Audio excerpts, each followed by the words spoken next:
यूं तड़पते हैं मुहर्रम के लिए अहले अज़ा, हब्स में जैसे कोई तड़पे हवा के वास्ते। लग़वी बयानिए के मुताबिक लफ्ज़ अज़ादारी फारसी का है, जिसके मानी सोगवारी या गम मनाने के हैं। आमतौर पर आप सुनेंगे कि मजलिस, मातम और अज़ादारी जैसी रिवायत नई नवेली है और इनका तारीख से या मजहब से कोई ताल्लुक नहीं। सच तो ये है कि इस्लाम का सियासी रुख बदलने और बनाने में सबसे बड़ा वाक़या करबला है। ये वो सानहा है जिसने सही और गलत, हक और बातिल, स्याह और सफेद, जालिम और मजलूम और ऐसी तमाम तफरीक को मैदान करबला के पलड़े में खड़ा कर दिया। यूं ता क़यामत बनी आदम के लिए अपना रास्ता चुनने में आसानी हो गई। बाद अज़ करबला तकरीबन 1 साल के बाद जब असीरान शाम की रिहाई होने जा रही थी, तब यजीद ने हजरत ज़ैनब अलैहिस्सलाम से पूछा, अगर बीबी की वक्त रुखसत कोई ख्वाहिश हो। बीबी ज़ैनब ने फरमाया कि जंग के बाद इन्हें अपने प्यारों की बेदर्द शहादत पर रोने और गिरिया और जारी का मौका नहीं मिला। यूं ज़ैनब अलैहिस्सलाम बिनते अली अलैहिस्सलाम ने तारीख में पहली अज़ादारी बराए करबला की बुनियाद रखी। 10 मुहर्रम रोज़े आशूर जब इमाम हुसैन अलैहिस्सलाम ने हल मिनन नासिर की सदा लगाई तो कोई नहीं आया था और इमाम ने अपने खानदान, सहाबा और नासिरीन के साथ ये जंग अकेले लड़ी।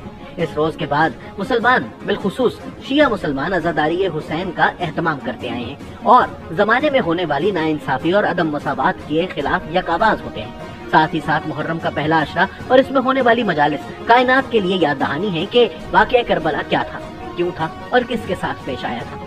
यज़्ज़ाक नक्काश शिया तारीख के माहिरीन में से हैं और इनकी रिसर्च के मुताबिक बीबी ज़ैनब अलैहिस्सलाम के बाद भी अज़ादारी हुसैन का सिलसिला जारी था। खिलाफत उमैया के दौरान अज़ादारी का रिवाज खामोश और एक तरह से तकय्ये की नजर था। तमाम मजालिस और गिरिया इमाम या इनके शियों के घर मुनक़िद होती थी। अब्बासी खिलाफत के दौरान ये मजालिस कुछ अरसे खुलेआम हुई। लफ्ज़ अज़ाउल हुसैन का तरीक़तन इस्तेमाल पहली बार हजरत इमाम जाफर सादिक अलैहिस्सलाम ने अपने दौर में किया था और फरमाया था कि मेरे जद को रोने वाली मजलिस की मैं तायीद करता हूँ। पीटर चिल्कॉफ्स्की न्यूयॉर्क जामिया से ताल्लुक रखने वाले एक लिखारी हैं और मशरिक़ वुस्ता की तारीख और हालात पर उबूर रखते हैं। इन्होंने अपने एक रिसर्च जर्नल में बयान किया है कि अज़ादारी का पहला सरकारी दर्जे का वाक़या 4वीं सदी में सुल्तान मुइज़ुद्दीन दौला के दौर में पेश आया था। तब बाजार और दफातर बंद होते थे और रोज़े आशूर अज़ादारी बपा होती थी। दूसरी तरफ जे क्लेमर्ट अपने मजहबी मकाले में लिखते हैं कि ईरान में अज़ादारी और मातम की रिवायत 12वीं सदी में जोर पकड़ गई और सफवी खिलाफत के दौरान इसको भी सरकारी दर्जे पर लाया गया।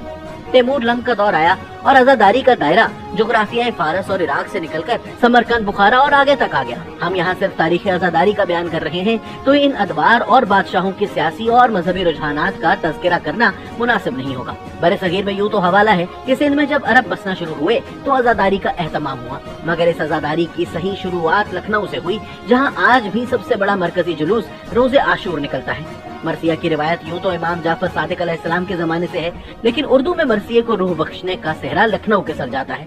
18वीं सदी ने लखनऊ को एक से बढ़कर एक मरसिया लिखने वालों से नवाजा, जैसे मीर अनीस, मिर्जा दबीर और अली हैदर तबातबाई वगैरह।